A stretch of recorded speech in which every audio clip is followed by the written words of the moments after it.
Ngannou, to me, is really relaxed. I think it's dangerous for Anthony Joshua, this one. My obligation isn't to a promoter, it's not to a fighter, even though I love the fighters. My obligation is always to the audience. We talked to Frocci about this generational set of fights. See that Frocci bit there, just dropped it in. Am I allowed to call him Catman now? Is that... No, you're not allowed to Oh, call him right, Catman, okay. because he's a serious expert pundit and he doesn't want to be called Catman. He weren't happy about it. And I'm looking at him and he's a big super lightweight anyway, and I go, he's outgrown the weight. I've always thought that Usyk could be a nightmare for him. Do you? I've always thought that.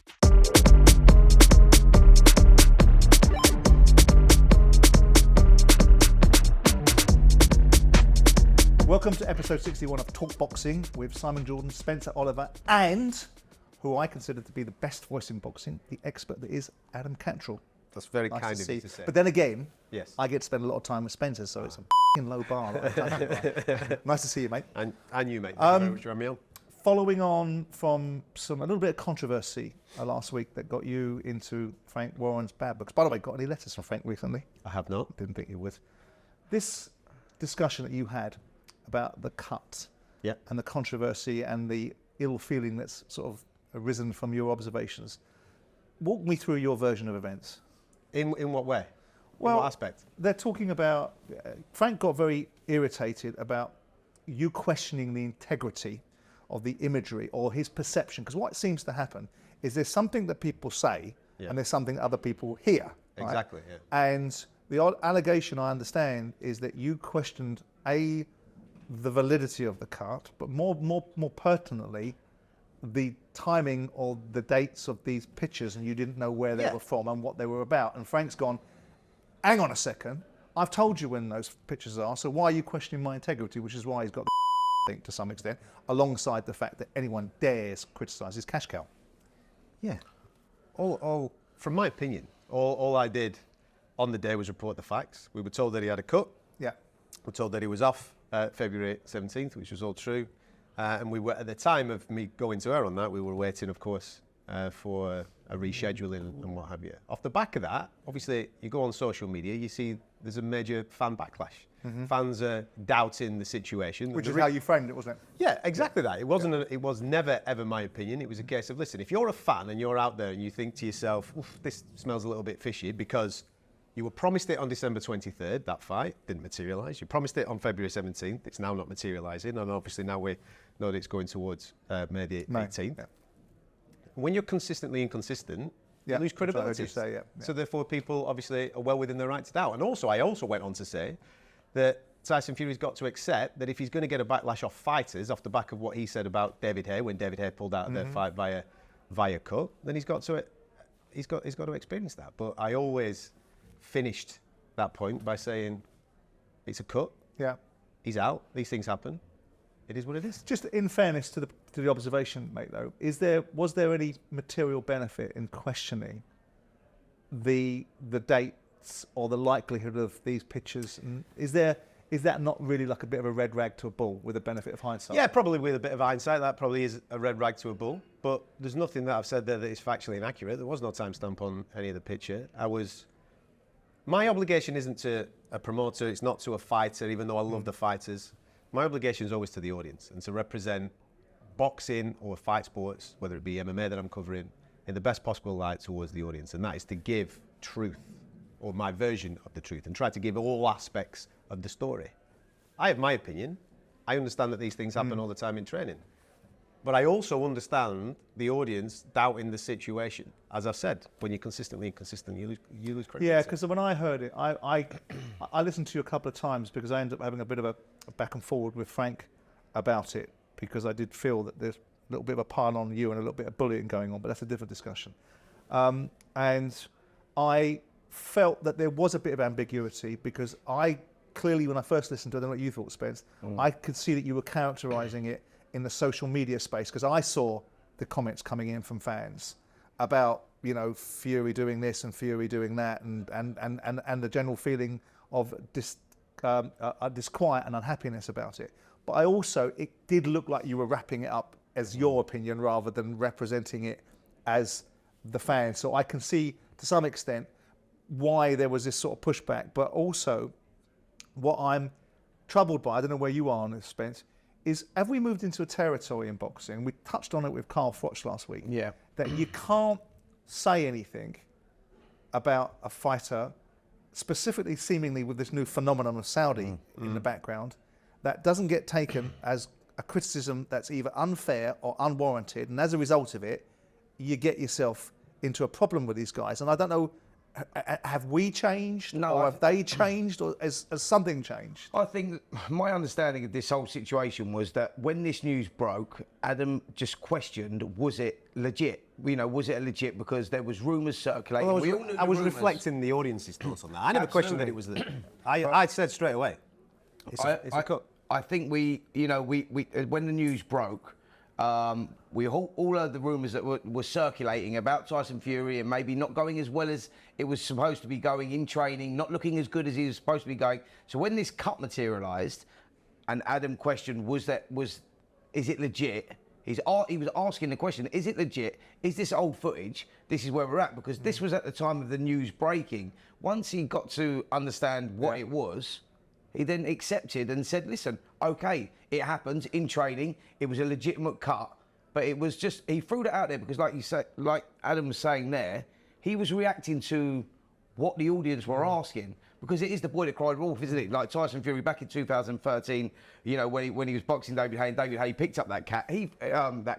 He threw loads of abuse at David Haye and accused him of all sorts of stuff. So, you know, it's going to happen. He's going to have that backlash. But the truth did come out. We all accepted it. And we all hope that, you know, May the 18th, he gets through the training and that cut doesn't reopen and we get the undisputed fight. But I think at that stage, Adam, I think it's fair to say that you was just questioning, is this legit at this stage? The interesting point that you've just made there is, I do think the boxing sphere seems incredibly sensitive at the moment. And I don't know what the reason for that is. I mean, look, I know without a staggering lack of self-awareness, given the fact this is going to go out on YouTube, I'm going to classify it with the YouTubers, right? Yep. Do you not think that some of this stuff is being stirred up by some of the digital 100%. boys that are running around, It definitely taking content, misrepresenting it, and winding people up? And it seems that people aren't bothered to look at what's being said. 100%. People, is that because talkSPORT's getting itself No. involved? What it is, we're living in a society now where people just want to reply. They want to be involved in the conversation. They don't actually listen to understand. People are replying to headlines, clickbait headlines on social media, rather than clicking on the video. Let's watch the video. Let's see what the guy said. Oh, actually, the headline doesn't actually match the actual content that is out there. And if you look at some of the content in the boxing media space right now, there's very limited amounts of quality content where people are actually doing proper interviews, asking legitimate questions, giving their own opinions, and like I said, creating proper content. But what you're finding, sorry to interrupt you, Simon, but what you're finding is pre the introduction of Saudi Arabia and Turkey Al-Sheikh, bringing all these promoters together. Yeah. On a Monday, you would see somebody do an interview with Eddie Hearn. And within that interview, there would be a question about Frank Warren. Yeah. Why are you asking him about Frank Warren? Ask him about Eddie Hearn. And you're doing it purely to stir the hornet's nest. And then on Tuesday, there'd be a reaction. Hey, did you see Eddie Hearn yesterday? He said this about you, Frank.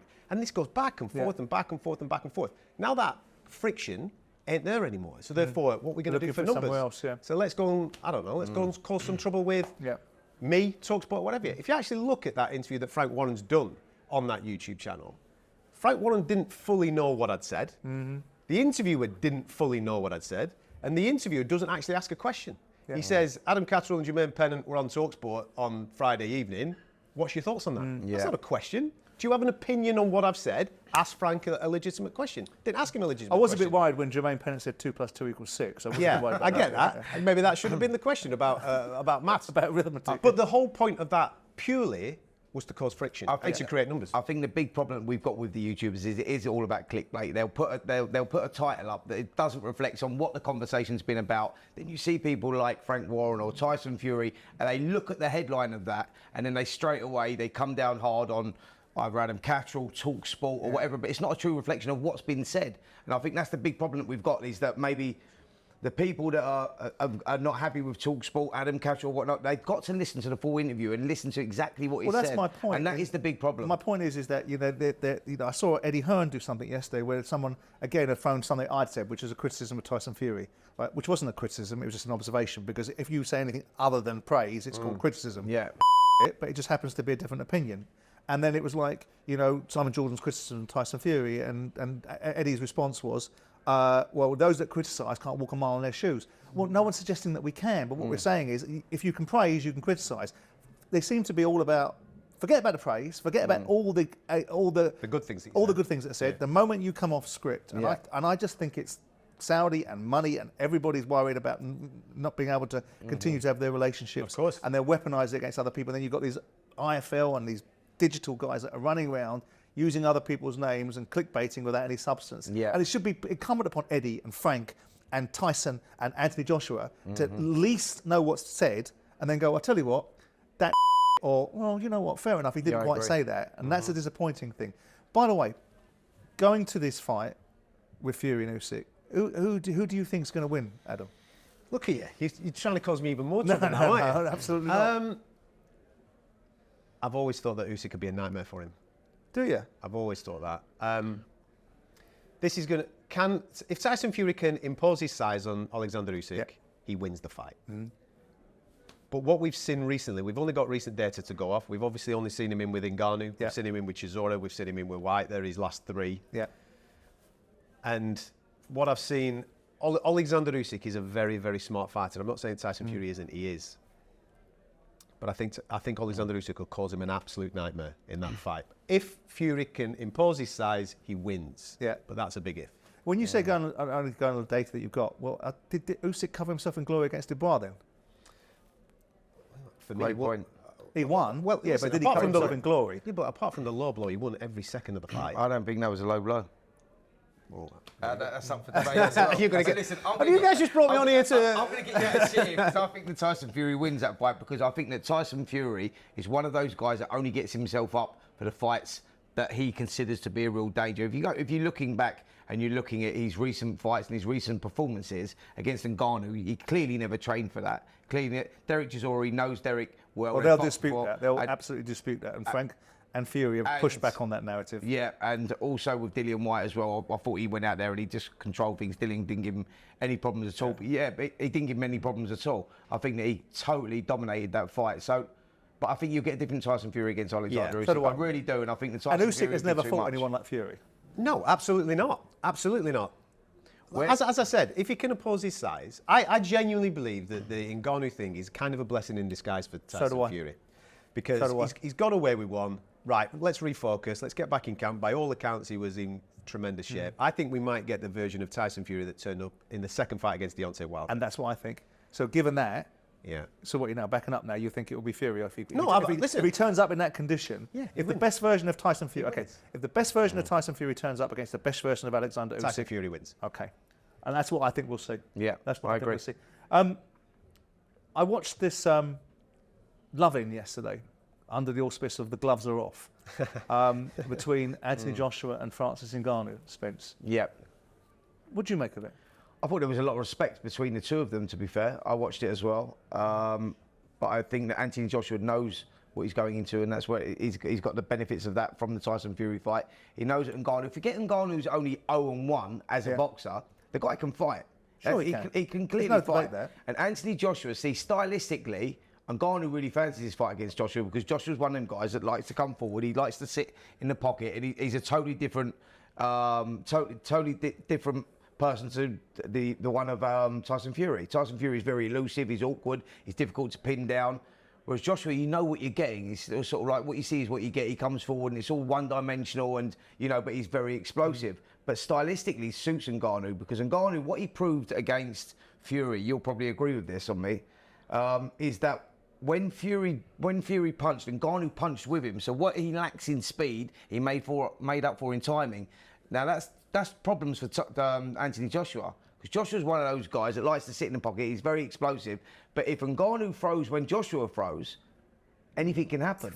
So I think that Ngannou clearly fancies the fight. Because he questioned him, didn't he? Ngannou suggested that he'd seen Fury get up from absolute big shots. Yeah. And he kind of politely suggested that Joshua wouldn't do that. Yeah. Albeit we've seen Joshua take big shots against Klitschko and dig himself out of that hole. But what I took from Joshua was that he recognised what he was going into. Although he was there, and Joshua said to him, listen, we'll fight, and I will fight. I know that Joshua will go safety first in this fight. He won't make any silly mistakes. He won't take any stupid chances. I think that Joshua will go out there and he'll box sensibly and he'll try and sort of chip away and try and break Ngannou down for maybe a late stoppage or a wide points win. But that's the way I see him boxing safety Can I tell first. you what, when I was watching it with no discreditation or trying to be so clever with anybody, I sat there watching it thinking, how have we got to this point in elite heavyweight boxing?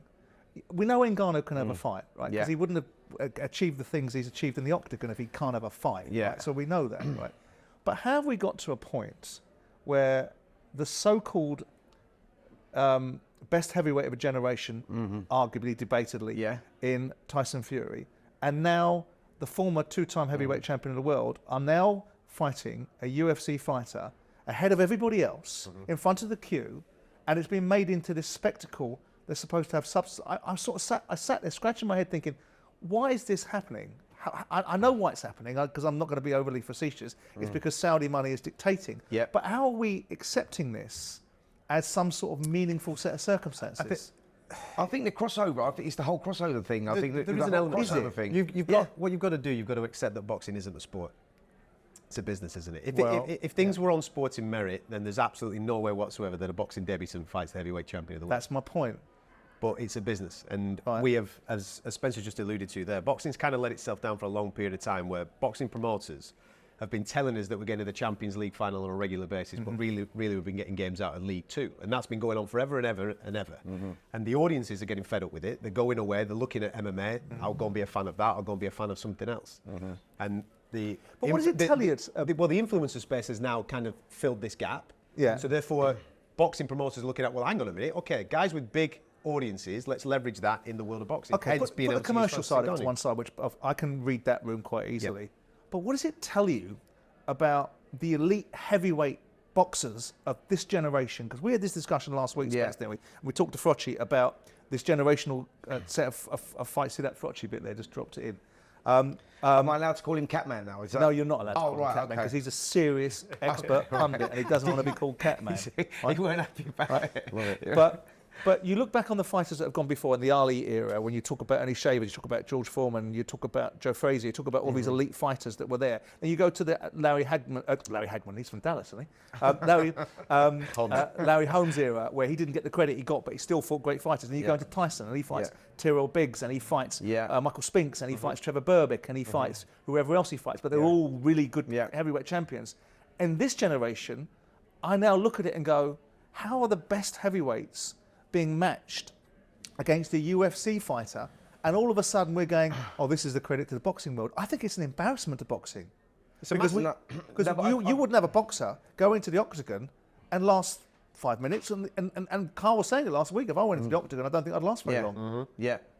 I think you're right regarding the embarrassment factor. I mean, the most embarrassing situation for me in that whole scenario was when the president of the WBC, Maurizio Sullivan, awarded a new belt.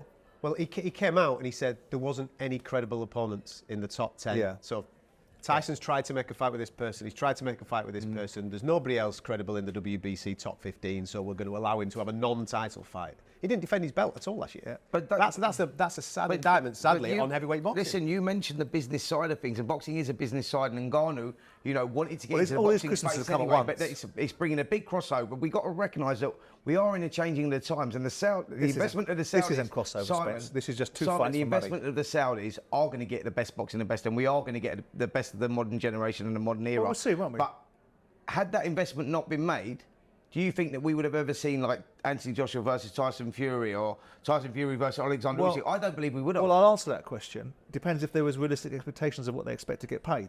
Well, that's why. If you want to sit there and think, if you think it's my job and your job to give Tyson Fury and Anthony Joshua 75 million quid each, then no, that fight probably wouldn't have happened. But it isn't my job. It's the market value, and if you can't get £150 million for a fight, you fight for 50 and 60 million quid in the UK. And there's something to be lost and something to be gained. The Saudis have every right to do what they're doing, and we shouldn't be begrudging that. But on the flip side of it, they then make the rest of the fights look like they're poor fights in terms of the economics, and nobody wants them unless they're fought in Saudi. But what I'm So saying, there's a yin and where yang to it. fighters are being protected, especially at the top with the heavyweights, and it was the politics of the sport have always broke these fights down, like different broadcasters, pay-per-view splits, pay-per-view splits, and that's why the fight's not being made, because he wants 50%, he wants 50%. That's not good enough. I want 60, he wants 40. The fight breaks down and goes away. Saudis have taken that away now because they go, you're getting this phenomenal amount of money, you're getting this. Yeah. So at least we are, like on the flip side, at least we are. And that's getting why the they're fights we all on want the to see. stage. It's not because everyone's a brilliant deal maker. Because if you can walk around a room going, how much do you want? How much do you want? How much do you like? Yes, yes, yes, yes, yes. Then all the promoters look like they've done a wonderful thing when actually all it is people getting paid exactly what they want. But we'll have an era where you're getting the best fight. Well, I hope so. Where we would have missed that. I'm sure we would have missed that. When you go back to like your Ali, Holmes, Foreman, Ken Norton and all those guys, they all the best box the best. I think we will get that of this modern generation now that we have this investment. Well, we'll see. We'll see. What did you take away from Ngannou? I mean, I think all his Christmases have come at once. I don't think he can quite believe that he's in a situation where he can command and demand the kind of money he's got from being and by the way, not just a novice, someone that has fought for 18 months and come back from a knee rebuild. Yep. So let's have it right while we're really doubling down on what we're talking about here. Yeah. But Ngannou, to me, is really relaxed. I think it's dangerous for Anthony Joshua, this one, because I think that despite the surprise has gone, and the fact that everybody maybe not you, I don't know what your view on it, did you think that Tyson Fury was going to walk through Ngannou? He should have done. Should have done, right? So then by this logic, do you think Anthony Joshua should walk through Ngannou? He's got more data. Right. Francis Ngannou, I think my takeaway from Francis Ngannou against Tyson Fury is that he surprised a lot of people. There would have been people going into that saying, this guy can punch, he's the heaviest hitter in the world, he's got a puncher's chance. And that's it. Nobody's got the receipt to tell me that they thought he was going to go in there, shape up southpaw, have a wicked jab, great timing off the back foot, and stay back foot, not be super aggressive. He showed that he has some serious, good fundamentals, keeps his form, and there's a lot there. Anthony Joshua is working with Ben Davison, who's a great brain. They'll have seen that. They've now got some data. They've got something to work towards. We now know that this kid can box. There will be a game plan in order for him to be able to go in and do a job on Francis Ngannou. All the things are still there for Francis Ngannou. My experience of him in MMA is that he's a phenomenal freak athlete. Look how he's developed as an MMA guy from just a striker into being able to wrestle and jiu-jitsu and all these types of things. Yep. He will develop. He'll definitely be better than what we saw against Tyson Fury. But we're talking about a two-time unified heavyweight world champion, Olympic gold medalist, and the guy that seems to have got his mojo back. Right. If he doesn't go in and do a job on Francis Ngannou, there's something seriously wrong, because that then is a bad indictment on boxing. We're talking about a guy that's been doing it all his life against a guy that's had one fight and lost What's it. the job look like? When you say do a job, what's it look like? I don't. Box his head up or knock him off. Ideally, you want him to stop him. But we're talking Francis Ngannou, who's a very, very tough man. Nobody stopped Francis Ngannou in 4-ounce gloves, so in full boxing regalia, I don't think he's going to be able to do that either. I think he should win every single round and do it to the extent where at the end of it, 8, 9 and 10, we're thinking maybe his corner need to pull him out of here because he's getting his head boxed off. I think he does get pulled out. I think that's what happens, because Joshua goes and he slowly, systematically breaks him down, picks him apart, and just doesn't take any stupid chances. And I think that's how he gets him out of there. He just breaks him down, and you maybe see Ngannou retire on his stall or something. I don't think he'll quit. I don't think it's not about him quitting. It's about his corner pulling him out. Yeah. It's not about him quitting. It's about. But I just think it's going to be. I think that Joshua will make it. Listen, it's all set up for him, lovely, isn't it? Because of the performance he put in against Tyson Fury. It's a win-win now for Joshua, because he's going in with this guy, and it's all about him doing a better job than Fury done. Yeah. And that definitely happens. And I think there's an element of that going on anyway. Absolutely. In the Joshua Fury camp, which is we'll do what you've done, we'll do it better. Yeah. Which is the question I was going to ask you next about this performance against Wallin. You just said that you think that Joshua's got his mojo back. Yeah. And that mojo is the ability to put himself in harm's way and unload, right? Yeah. You think that's back now on the back of that Wallin performance? Are you still sort of, here we go again now with Anthony, as a result of the Wallin performance, or are you in the camp that Wallin wasn't all he was cracked up to be? No. Listen, it was a banana skin. I genuinely thought that Wallin would ask him some serious questions. Wallin is coming off the back of that fantastic win against Gassiev. We saw him, what he did with Tyson Fury. He gave him hell in Las Vegas. I genuinely think the team up of Anthony Joshua and Ben Davison is working for him. I don't know what they're doing in there, whether it's just a mental thing, making a few tweaks here and there. We saw the development of Anthony Joshua in the Hellenius fight slightly. Yes, it was boring. Yes, it was dull. He delivers the knockout. but his footwork was probably some of the best that we've ever seen. He just didn't let his hands go. He got in there, and then he's like, well, hang on, I'm not staying here. I'm coming out the back door. Against when he did both. When he got in there, he let him go, and he didn't let him go in 1s and 2s. He let him go in 3s and 4s. And we saw the best version of Anthony Joshua that we've seen for a long period of time. It's It's absolutely thing. between his ears. It's about confidence in believing in his own ability, and I think that is all it's about with Joshua, and I think that he's got that momentum now. So to answer your question, I think the mojo is definitely back, and I think that Anthony Joshua now believes in himself much more than he did because of the consistency. Because everybody said it was gone. Every fighter that I spoke to, when I spoke to Carl, well, yeah, because you're on the payroll. No, it's not. It's not because I knew I was right. Because you can't see it well because your head's buried up Anthony's backside all the time. Was I right?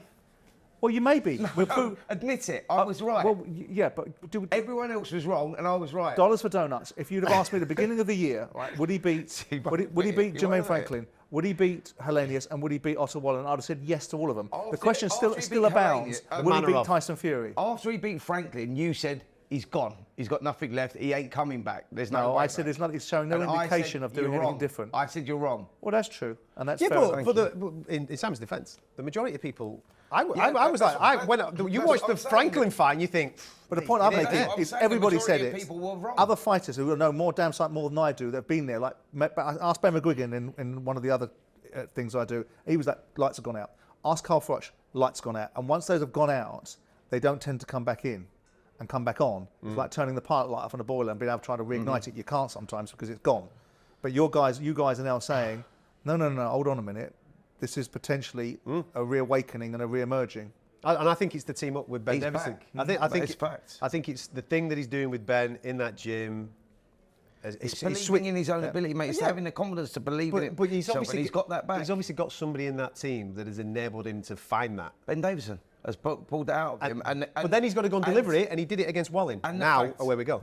Is that he's active. That inactivity played a big part on Anthony Joshua's performances. I'll give you that. Spence, what do you think of Aaron's mate Frank is making potentially a fight between Daniel Dubois and Filip Hrgovic? Love that fight. I love that fight. Do you know why? Again, it's like, we talk about, would that fight have ever happened if it wasn't for the investment of the Saudis? No, definitely not. Why? Because both guys are waiting for that opportunity, and they will hang out and wait for that world title shot. That is a prime example of where we are sort of getting the best fighting the best now without the titles on the lines, because that fight would never have happened. That is a great fight. And why these titles are all tied up, we've got the Undisputed, and then we've got like Joshua in line to fight the winner of that. So the belts, until they all split up, making that fight without a belt on the line, I think is a fantastic fight. I love that fight. That's probably the best fight out there. I think, listen, it's a good fight. And I think we're getting to the point of when Frank says the game has changed, what I think he's alluding to going down the line is I genuinely believe that sanctioning bodies are going to be eradicated at some point. I mean, we're kind of seeing it with this Fury Usyk situation where the Saudi Arabians have made their own belt, haven't they? Here we go. We've got our own thing here. Why are fighters going to be paying 3% to sanctioning bodies when they don't necessarily need to if the money's on the table and the best are consistently fighting the best? So that means that mandatory situations are going to start to become irrelevant. Hrgovic is the number one with the IBF. You've got Zhang, who's the WBO interim. When are they getting their shot? Turki Al-Sheikh's already come out and he said, hang on a minute, Fury Usyk, winner of that's fighting the winner of AJ Ngannou. Yeah. Well, hang on, what happened to the IBF situation? What happened to the WBO situation? I think we might lose the mandatories, but the belts still stay very relevant because the belts are very meaningful and undisputed and everything else. Absolutely, and I think that captures the imagination of the sort of casual fan, if you like. You need those belts and you need those undisputed. Well, it's the history and the imagery and the iconography. You're 100% right. But one of the big frustrations when I speak to fans is, I don't know who champion is. There's 4 guys in every single division. Who is the guy? If you've just got one song in every single division, this is how this is going to play out, then mandatories and all these types of things are going to come out the way. And I think maybe that penny has dropped with Hrgovic because he's thinking to himself, I'm not going to get a shot for at least a year. Go on, then I might as well have a go at this young buck. And what an opportunity for Daniel Dubois to really punch his ticket. Risk for Daniel. It feels a bit like the Joyce conundrum. Yeah, but Daniel's in that space at the moment, isn't he? Where he still needs to prove himself. Like, he's come off that Usyk defeat, and now he's come back. He's got a good win against Jarrell Miller. You go, but he still needs a big name on his record to sort of get that, to warrant that. But this is what we shot. want. We want these fights. I totally want to look at a fight and go, I don't know who's going to win that. Yeah. I'm sick of going to boxing and going, I know how this is going to play out. Yeah. I just don't know. Maybe it's going to happen in the 6th, maybe it's going to happen in the 9th, maybe it goes the distance. But that guy's winning. Now I'm going, hang on a minute, this is good. That's a tough fight. The reason why I sort of threw out the Joe Joyce analogy, because Hrgovic is the same sort of stature and build and physicality as Joe Joyce, and that was a conundrum that, But he's technically that smarter. Dubois couldn't deal with. So my point is that it'll be a big. If Dubois beats Hrgovic, it's a big statement. Very big win. I tell you what, when you look at Hrgovic's performance when he boxed Ali Zhang, we was out there for that one out in Saudi. Yeah. He looks like there was 2 or 3 times in that fight where you looked at Hrgovic and he turned his back and you thought, he's going to spew this. He's had enough. And he pulled himself back in there. He showed a lot. He pulled himself back in there in the last 4 rounds. But there was times in that fight where you thought he's going to come out of this. But he showed a lot of character in staying in there. And I think that character is going to cause Daniel problems because the questions are then going to be asked of Daniel and how he comes through those rounds. That's a great fight. It really is. He was going through a tough time there, Hrgovic, because he just lost his father, and there was a lot going on outside the ring. I personally thought Zhang beat him. Yeah, on that particular night. But since then, I know we can't really look at Mark Demori as any relevant type of opponent. He's a serious fighter, is Hrgovic, and if Dubois can take him, I agree. then that's a big win. A fight that I'm really looking forward to, April 27th. The much vaunted and delayed, but eventually arrived at, Taylor Catterall 2. I'm looking forward to that. I've seen the antics in the press conference yesterday. I've seen Sam Jones cranking it up and getting involved. It's great. And obviously Jack's talking about, doing memes with scroll-like lists of requests from Josh Taylor. It's interesting that Josh apparently picked to fight at 140 here. You've got views on that, Spence, haven't you? I have, Simon, because if you look at Josh's recent performances down at 140, Teofimo Lopez, and Jack Catterall, you look at that and you go, there's one reason that he's performing like he's performing. When you go back to Jose Carlos Ramirez and you look at the performance he put in there and you go, that was incredible, that performance. And any performance before that, you go, he's a pound-for-pound star right now. His last couple of performances, he's 33, Regis Pro Grade 2019. You look at his last couple of performances and you just look at him and go, and I'm looking at him and he's a big super lightweight anyway, and I go, he's outgrown the weight. He's outgrown the weight, and that is affecting his performances. Sam Jones says, that, or is it what he he's says on the slide? I said, why does he pick 140? He says he can get his excuses in early. Yeah. And my board gives him an arse. No, I think he's picked that because I think his ego has made him pick that. Because, look, when you look at that fight, I don't know how you scored this, Adam. I don't know how you scored this, Simon, but I had that 9 rounds to 3. And that was sort of big. Yeah, so 9 rounds to 3. And I'm going... And they were looking at the rounds that went close. I go, I've got to give one to Taylor here because it was becoming too one-sided for me. I thought it was a clear victory for Catterall. And I think from Josh Taylor's point of view, he goes, if he makes it at 144 or 147, he's never going to get the credibility for winning that fight. Correct. And so he's had to go in at 140. But I think that could be his undoing because I think at 140, Catterall wins again. I really admire Josh for doing the 140 because I think whatever people think of him, he is the kingmaker in this particular. He's the airside, and he could quite easily have said, "I'm going to 147. If you want it, we're doing it up there, or we're doing it some catches you've just been referring to." Yeah. But all the fans would absolutely be all over him, saying, "Well, you didn't do him at 140 super light, did you? You've had to do it." So he's as a kind catch. of forced into it a little bit. Maybe. But I think knowing Josh Taylor as I slightly do, I think he wants to go back to the scene of the crime. He doesn't want the excuse. I don't think he'll churn out an excuse in the aftermath. Well, that says a lot about him. I mean, I'm a big Josh Taylor fan. Yeah, right? yeah, I don't like absolutely. his attitude recently because at the moment, when Josh wasn't getting all the attention that he should have got, by the way, and he was travelling under the radar, and we were pushing back, going, "Where's the big broadcasters picking up? Why is he stuck out on Channel 5 or whatever it was at the time?" Yeah, they had When Fight TV for his big absolutely. championship fight, didn't they? Right, and Josh was happy to hear all that. When we were saying, hang on a second, Josh, I think that you might not have won that fight, got all spiky and nasty. Perhaps I understand that because no one likes to be told something they don't want to hear. But you look at it now, and I think there's something to be said for Josh. If he's taking it at 140 because he wants to have no excuses, then that means that Josh is really focused on this. And my view, you've got to respect that. Yeah, I mean, I've seen Jack's attitude in the build-up, and I don't know whether it's how they really feel. I know they dislike one another. But he's a little bit different than he was in the first build-up. In the first one, he was much more sit back, okay, if that's what you think. Because Josh had disdain for him. He shouldn't be in the same ring as me. And the gloves are off. He kind of like, you're just, who are you? I'll give you your opportunity. If you look at the resume, but that's your lot, right? Yeah. It's a whole different set of rules now. But when you look at it and you think about it, you think that Josh going in at 140 is difficult for him because he's training to get to that weight, and it will and that affects create a challenge for him. I personally think this. I think Josh Taylor this time round will be a different animal than the Josh Taylor that psychologically went into the fight with Jack Catterall and then found himself having to climb up a mountain because he had underestimated the fella. Where are you, Adam, on it? Do you think that Catterall can beat him this time round? Yeah. And well, I think he beat him first time, right? Let's be clear, right? Yes. Do you think he can get the win that he should have gotten first time round in this fight, or do you think Josh Taylor now knows what he's facing? Off the back of the Teofimo Lopez is kind of looking loss. If he doesn't win this fight, Josh is on a fast train to Nowheresville, isn't he? I think they both are. This is such a big fight for the pair of them. If Jack Catterall doesn't beat Josh Taylor, where does he go? Yeah. But And from a Josh Taylor point of view, with what you just said there, I think I say this contrary with all the other fighters. I think he needs emotion. I think he needs to feel something when he's going in there. Yeah. He obviously has a real dislike for Jack. He's got a point to prove because the whole audience, the boxing audience, believes that he lost the first one.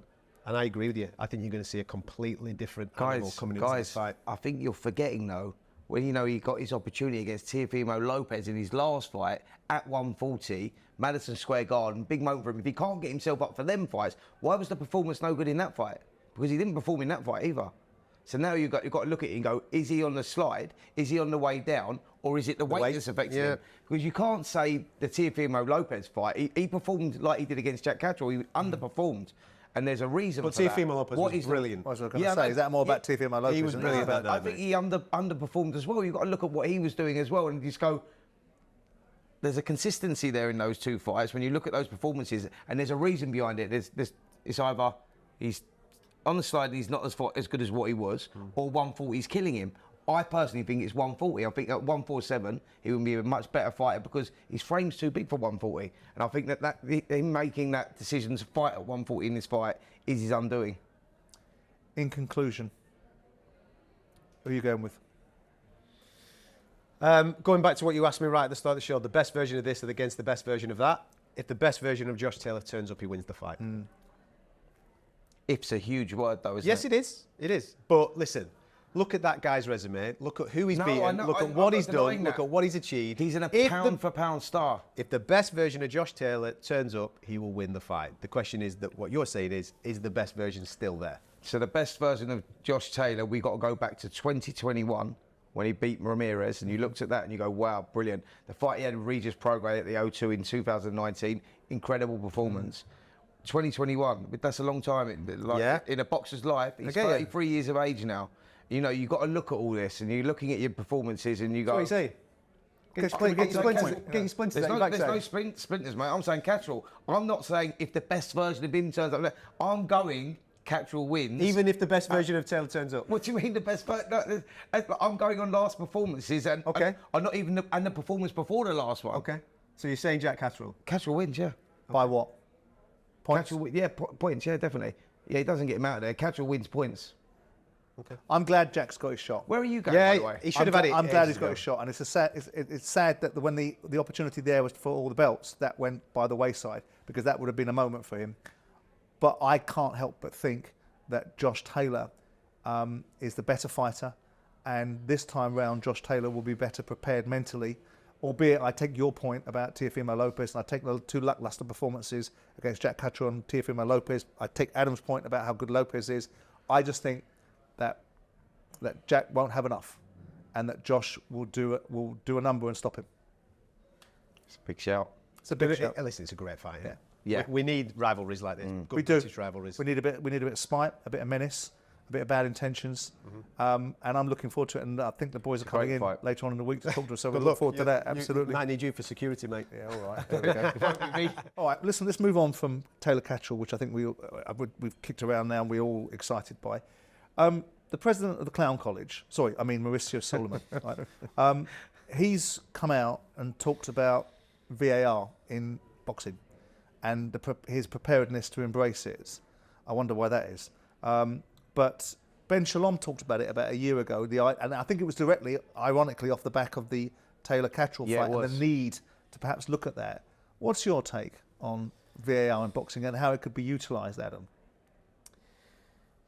I'm not for it.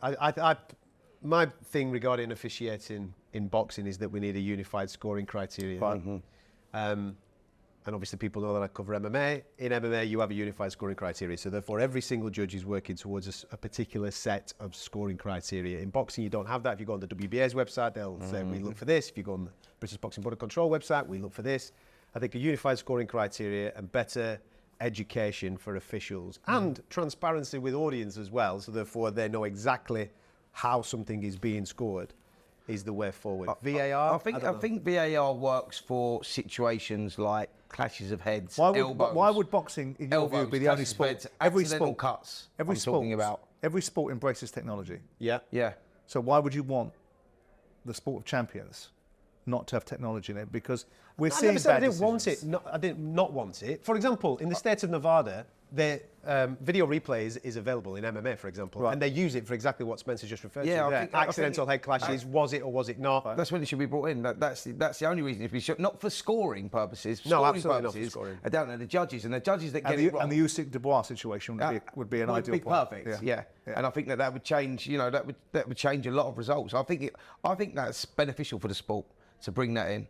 I think that I mean, it's a big call, isn't it, for them to be? I mean, it's a point of differentiation, and I can understand why the Saudis are wanting to do it, and why Suleiman, on the back of the biggest fight now, you've got the first undisputed heavyweight championship of the world since 1999, right? So 25 years, a quarter of a century. But it's a big fight to bring it in on, isn't it? In terms of you get it wrong, or anything goes on with the technology that creates I think we've got something contentious. I think we've got a situation now, haven't we, with Tyson Fury, the WBC champ, is that he's had that cut in training. That's going to be, that's going to be soft tissue when he goes into this fight. God forbid that opens up during the fight, and it opens up, and they're not sure how that opened in a clinch. They come out of a clinch or whatever. Was it a head clash? Was it an elbow? Was it? I'm not overthinking it. I'm just saying it's just seems funny that it's been brought. Can I just finish? Go on then. Anyway, right? Yes, I think that they may bring that in for that purpose. This is the first undisputed fight since 1999, and I think that there's a lot on the line with this. Tyson Fury's got his own problems at the moment, and that may be a reason. Listen, it's a significant fight. It's a huge fight. It's probably the right fight You think so? to bring something in, as long as we're not over-reliant on it. Like I said, my gripes with the way that fights are officiated. So you're sort of agreeing with me a little bit. As long as it's not used for, like you say, the low blows, the cuts, and all those types of things. That's cool. That's what you need it for. Cool. That's all you need it for. The calling of the fights for Adam Azim against Dalton Smith. Yeah. You like that? I think it's a phenomenal fight. Yeah. At the start of the year, I made a wish list of all fights that I'd love to see in certain weight divisions, and Adam Azim and Dalton Smith is absolutely one of them. You worried about the last couple of performances from Adam? A little bit, yeah. And that's why I don't think this fight will happen. I know that the British Boxing Board of Control have called it, the EBU called it, where Adam's holding that belt. If I'm absolutely brutally honest, I think Adam has exceeded expectation to where he maybe should be at this amount of fights so far. European level's a serious level. This man will tell you it's where some serious fighters knock about. Do I think now that he's got to European level, he's ready for world level next? Not just yet. I think there's a lot of treading water to be done and learning still at that stage. Dalton Smith is in a hell of a fight against Zepeda.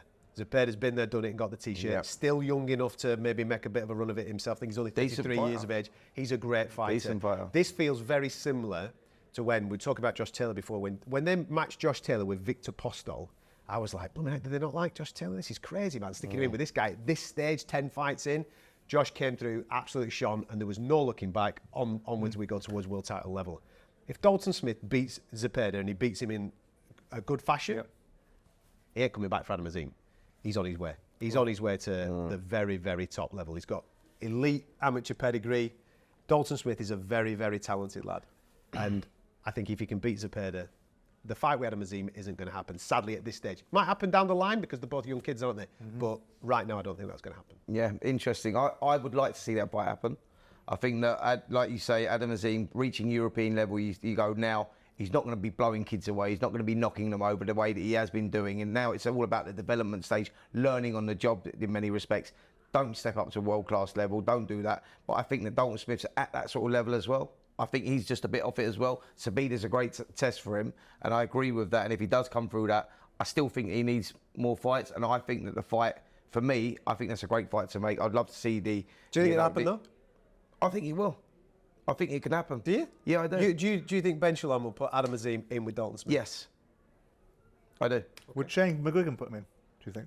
Want him in there? Because, I mean, Shane definitely. was very boisterous and ebullient about Adam Azim the last time I saw him. And of course, when you've got the young man sitting next to you, you're going to be very positive about it. But there was one place we're going, and we're going to the stars, right? And we'll take the moon on the way up.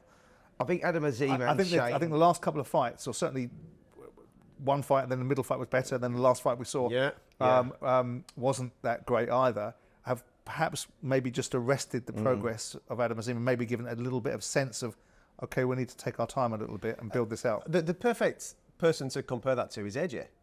So AJ's good amateur pedigree, got himself the Olympic gold medal. They took a chance early doors with the Charles Martin fight, didn't they? So the chance is now. Let's go now. Yeah. Then the development of Anthony Joshua kind of stalls because he's the world champion. There's a big target on your back. And you're in the big fight straight away now, man. You're learning on the job.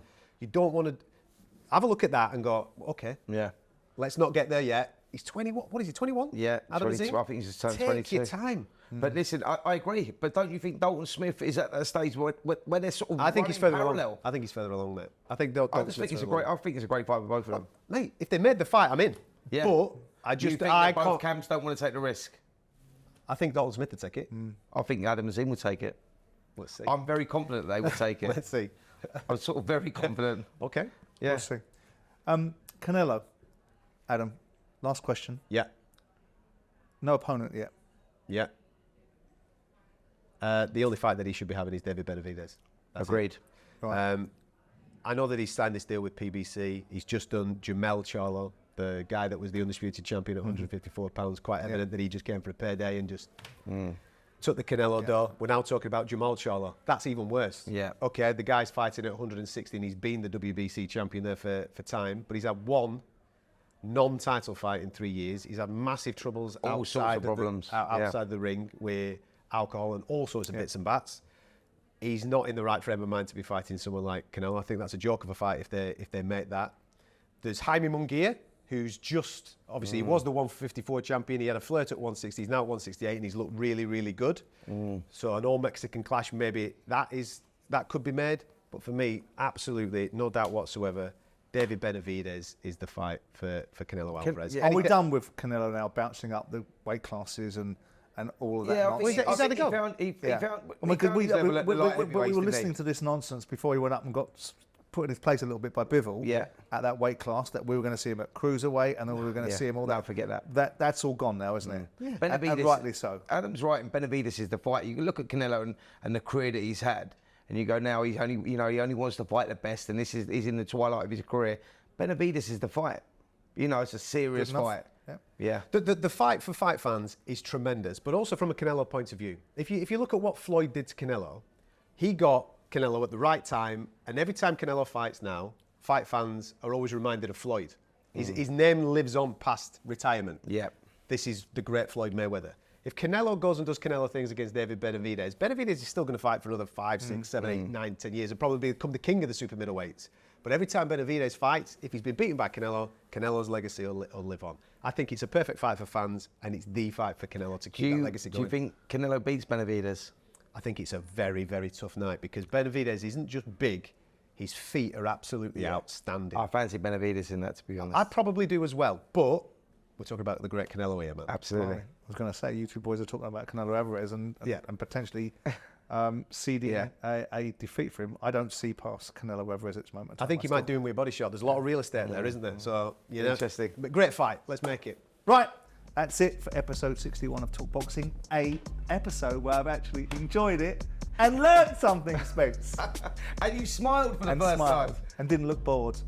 We'll see you next time we're out.